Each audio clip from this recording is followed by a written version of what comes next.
मैं doctor H K. Bali हूँ, chairman cardiac sciences, Paras group of hospital. और आज मेरे साथ हॉस्पिटल की कार्डियो और कार्डियक सर्जिकल टीम है, जिसमें डॉक्टर विनू कौल जी हैं, चीफ कार्डियक सर्जन हैं, जो मेरी दाईं तरफ बैठे हुए हैं। डॉक्टर नवीन हैं, मेजर जनरल नवीन अग्रवाल, जो हमारे कार्डियक इंटरवेंशनिस्ट हैं। और अरविंद कौल जी यहाँ थे, और कार्डियक एनेस्थेटिस्ट हैं हमारे आकाश जी, और आईएमए के प्रेसिडेंट हैं हमारे साथ, बहुत ही रिस्पेक्टेड डॉक्टर गुरविंदर सिंह जी, और आईएमए के सेक्रेटरी हैं डॉक्टर विवेक।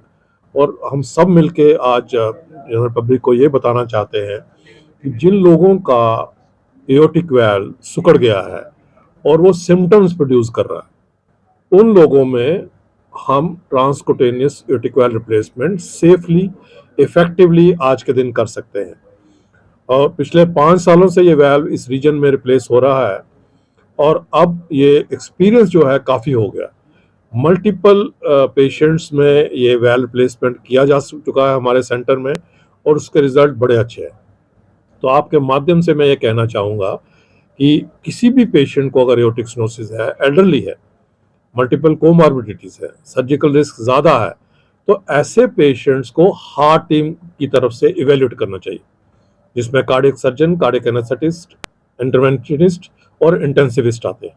और वो ये फैसला करते हैं कि उस पेशेंट के लिए दोनों में से कौन सा प्रोसीजर बेटर है, क्या सर्जिकल एओर्टिक वाल्व रिप्लेसमेंट करनी चाहिए या ट्रांसकुटेनियस एओर्टिक वाल्व रिप्लेसमेंट करनी चाहिए। और आजकल जो टेक्नोलॉजी है, उसमें ट्रांसकुटेनियस एओर्टिक वाल्व रिप्लेसमेंट के रिजल्ट भी सर्जिकल एओर्टिक वाल्व रिप्लेसमेंट के बराबर ही है। तो क्योंकि परकुटेनियस है, एनेस्थीसिया नहीं यूज होता, कोई कटिंग की जरूरत नहीं पड़ती, रिकवरी बड़ी फास्ट है, और 2 दिन में पेशेंट घर जा सकता है, तो काफ़ी लोग जो हैं वो ट्रांसकुटेनियस एओर्टिक वाल्व रिप्लेसमेंट को प्रेफर करना चाहते हैं। बट मैं दोबारा रिआइट्रेट करूंगा कि ये हार्ट टीम का डिसीजन है।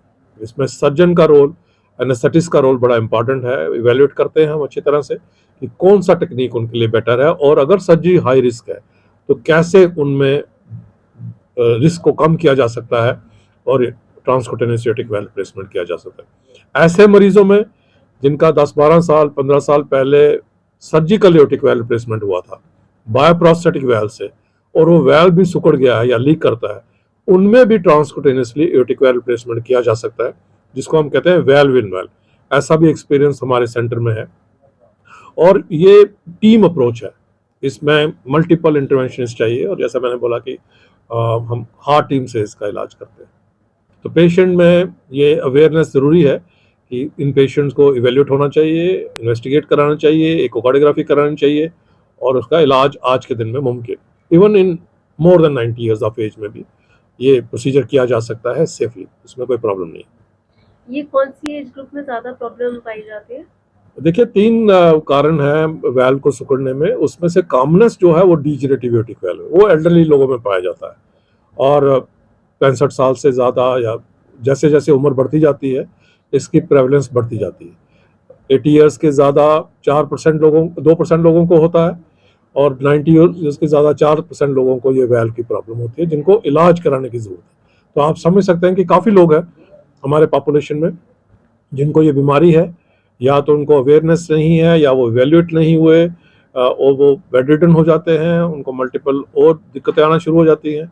तो ऐसे लोगों को इन्वेस्टिगेट कराना चाहिए, कार्डियोलॉजिस्ट की तरफ से देखना चाहिए और इवेल्यूएट होना चाहिए। सिम्टम्स क्या क्या है इसके? इनके सिम्टम्स कॉमन जो हार्ट डिजीज के होते हैं, सांस चढ़ना, चलने से सांस चढ़ना और थकावट होना। 2 इंपॉर्टेंट सिम्टम्स होते हैं लेफ्ट वेंट्रिकल फेलियर के। एक होता है कि सीधे लेटने से सांस चढ़ना, या रात को सोए सोए उठ जाए, सांस के कारण पेशेंट उठ जाता है, जिसको हम कहते हैं पैरोक्सिस्मल नॉक्टर्नल डिस्निया। ये एक इंपॉर्टेंट सिम्टम है, डिस्निया, ऑर्थोपनिया और पीएनडी। दूसरा इंपॉर्टेंट सिम्टम है चलने से एंजाइना होता है। एंजाइना का मोस्ट इंपॉर्टेंट कारण है दिल की नाड़ियों का ब्लॉकेट होना, बट वाल्व के सिकुड़ने के कारण भी एंजाइना होता है। तो ये दूसरा सिम्टम। तीसरा सिम्टम्स है कि अगर चलने से, एक्टिविटी करने के डिजीनेस होना, या पेशेंट बेहोश हो जाता है, जिसको हम कहते हैं प्री सिनकपी या सिनकपी, बेहोश हो जाता है पेशेंट। और चौथा है कि हार्ट फेलियर के सिम्टम्स, पैरों में सोजिश हो गई, पेट पे सोजिश हो गई, मुंह पे सोजिश हो गई। ये 4 इंपॉर्टेंट सिम्टम्स है। ये जानना जरूरी है कि जब एओर्टिक स्टेनोसिस के पेशेंट में सिम्टम्स आते हैं तो उसके बाद बड़ी रैपिड डिटोरेशन होती है। जब किसी को एंजाइना के सिम्टम्स आते हैं, हार्ट फेलियर के सिम्टम्स आते हैं, सिनकपी के सिम्टम्स आते हैं, तो उसके बाद काफ़ी रैपिडली वो डिटोरेट करते हैं और 3-4 साल में we might lose such patients. Precautions क्या ले सकते हैं इसमें? हम समझते हैं कि इसके बारे में अभी बहुत ज़्यादा प्रोग्रेस हो रही है, बट इम्पॉर्टेंट है कि जो रिस्क फैक्टर्स हैं, जिसको हम समझते हैं कि अच्छी डाइट का ख्याल रखना चाहिए, हेल्दी डाइट जिसको हम कहते हैं, एक्सरसाइज करनी चाहिए, स्ट्रेस लेवल कम करना चाहिए, जो रिस्क फैक्टर हैं डायबिटीज़, हाइपरटेंशन, कोलेस्ट्रॉल, ओबेसिटी, उनको कम करना चाहिए, उनका इलाज होना चाहिए, उनका अच्छी तरह से कंट्रोल होना चाहिए। तो अगर हम इसका करेंगे तो हो सकता है कि इस बीमारी को हम रोक सकें, बट ये अभी कहना मुश्किल है कि क्या कंप्लीटली इसको अवॉइड किया जा सकता है। ये जो ट्रीटमेंट है इसका कॉस्ट कितना पड़ जाता है? कॉस्टली प्रोसीजर है आज के दिन में, बट कॉस्ट जब हम लेते हैं तो उसमें मल्टीपल फैक्टर्स लेते हैं कि क्वालिटी ऑफ लाइफ को भी कॉस्ट में इंक्लूड करना चाहिए। दवाइयाँ जो नॉर्मल पेशेंट ऐसे लेते हैं उनको भी कॉस्ट में इंक्लूड करना चाहिए।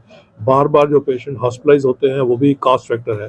तो अगर सभी को देखें तो कॉस्ट ज़्यादा है और रैपिडली कम हो रही है, बट अभी भी एक इम्पॉर्टेंट फैक्टर है डिसीजन मेकिंग में।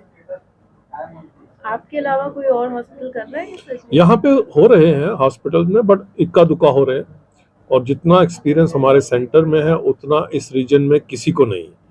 तो हर किस्म के कॉम्प्लिकेटेड प्रोसीजर्स हमारे हॉस्पिटल में हो चुके हैं। तो 1-2 केसेस तो सारे कर लेते हैं, बट कुछ हो रहे हैं, डेफिनेटली 4-5 सेंटर्स में हो रहे हैं, बट बहुत ज़्यादा नंबर नहीं है जितना नंबर हमारा। आउटकम पे, इमीडिएट रिजल्ट पे, लॉन्ग टर्म आउटकम में experience makes a lot of difference.